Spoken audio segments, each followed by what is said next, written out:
안녕하세요. 파산관제인 홍현필 변호사입니다. 오늘은 한국 서울과 일본 동경의 개인 파산 절차의 차이점과 특색에 대해서 알아보겠습니다. 일본은 파산 신청서가 접수되고 신청 대리인 변호사가 관제 절차를 희망하여 자기 파산의 신청을 해온 경우에는 신청일 또는 3영업일 이내에 재판관이 신청 대리인과 면접하여 사안의 내용이나 예상되는 관제 업무를 파악한 뒤 사안에 어울리는 관제인 후보자를 선정하고 원칙적으로 면접일이 다음 주 수요일에 파산 절차 개시 결정을 한다고 합니다. 그다음 개인 사건의 선고기일은 파산 절차 개시 결정 후 약 2개월이 경과한 날을 지정한다고 합니다. 개시 결정 후 파산관제인은 즉시 재단의 관리에 착수할 수 있도록 신청 대리인에 대해서 개시 결정 전에 파산관제인 후보자와 파산자 및 신청 대리인과의 협의를 하도록 법원은 정하고 있습니다.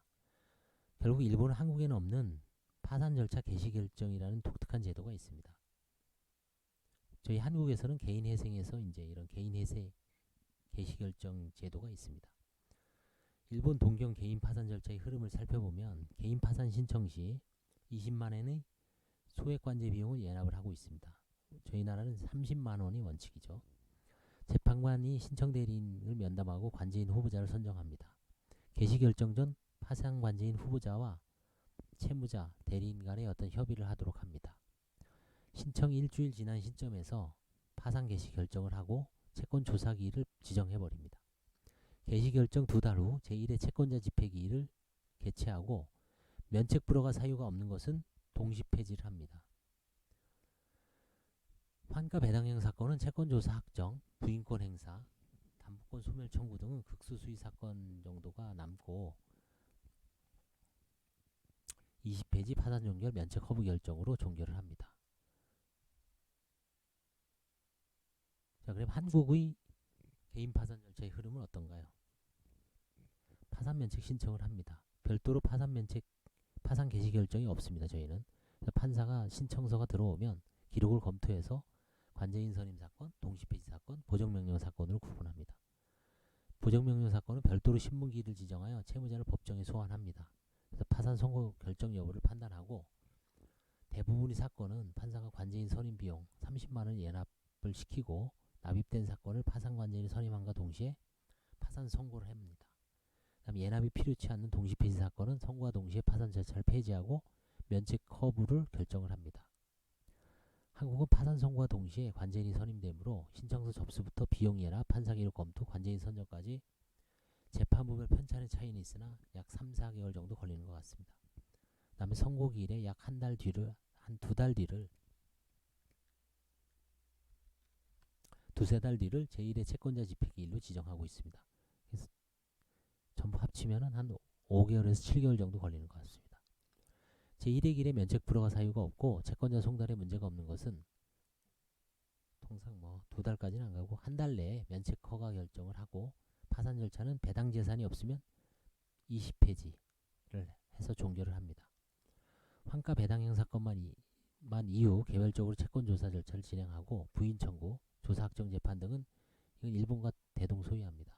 그래서 배당 절차 종료 후 국세나 지방세, 4대 보험 같은 재단 채권만 변제하는 사건은 20폐지라 그러고 파산 종결은 파산이 목적을 달성한 겁니다. 파산이 목적이라는 건 채권자한테 돈을 나눠주는 거죠.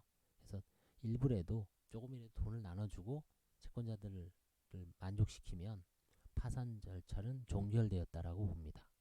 그 다음에 이제 면책 결정, 면책 불허가 결정을 합니다. 결론. 환가 배당형 사건은 일본과 대동소이하게 진행되죠. 시간이 많이 걸립니다. 부인 청구까지 가면 몇 년 걸릴 수도 있습니다. 근데 일본은 파산 절차 개시 결정이라는 제도가 있어요. 그래서 파산 선고 전, 동시 폐지 전 약 2달간 소액 관제인이 미리 조사가 가능하므로 선고와 동시에 동시 폐지가 가능한 것으로 보입니다. 한국은 파산 신청 후 판사가 직권으로 심리하므로 업무가 가중하고 수개월로 선고와 동시에 관제인이 임명하므로 관제인 관여 시기가 일본보다 2달 정도 느립니다. 결국 일본은 판사가 해야 될 일을 관제인이 떠맡아서 좀 하는 측면이 있죠. 일본이 절차가 빠른 이유는 신청 대리인들이 성실 의무를 바탕으로 한 신청서 작성이 충실, 이에 대한 신뢰를 기초로 법원은 접수와 거의 동시에 파산 개시 결정을 하고 소액 관제인으로 하여금 2달간 채무자를 조사하여 환가 여부, 면책 불허가 여부를 심사하여 문제없는 사건은 2달 후 선고와 동시에 폐지해버립니다. 그 다음에 3달 정도면 면책 결정을 받을 수 있다고 평가를 할 수 있습니다. 결국 사회적 비용의 부담 문제이고 신뢰의 문제이죠. 한국에서 법원은 파산 신청서를 좀 많이 불신을 하죠. 일단 판사님이 열심히 보아 기각 여부와 보정신문 대상을 발견해내고 여기를 통과한 사건이 다시 관제인 조사를 받죠. 관제인 관여 시기가 일본보다 느리고 따라서 면책 결정이 늦어집니다. 결국 일본은 동시 폐지가 유지되는데 한국이 동시 폐지하는 차원이 다르죠. 파산 절차 개시 결정이라는 독특한 제도가 있으므로 개시 후 선고 전 관제인이 조기 개입으로 신속성이 확보되고 일본 판사의 능력이 슈퍼맨이라서 빠른 게 아닙니다.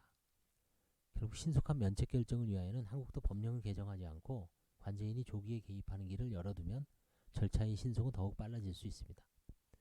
지금도 문제없는 사건은 평균 6개월에서 8개월 정도면 면책 결정이 내려지므로 과거에 비하면 상당히 좋아진 거죠. 예, 오늘은 여기까지 하겠습니다. 감사합니다.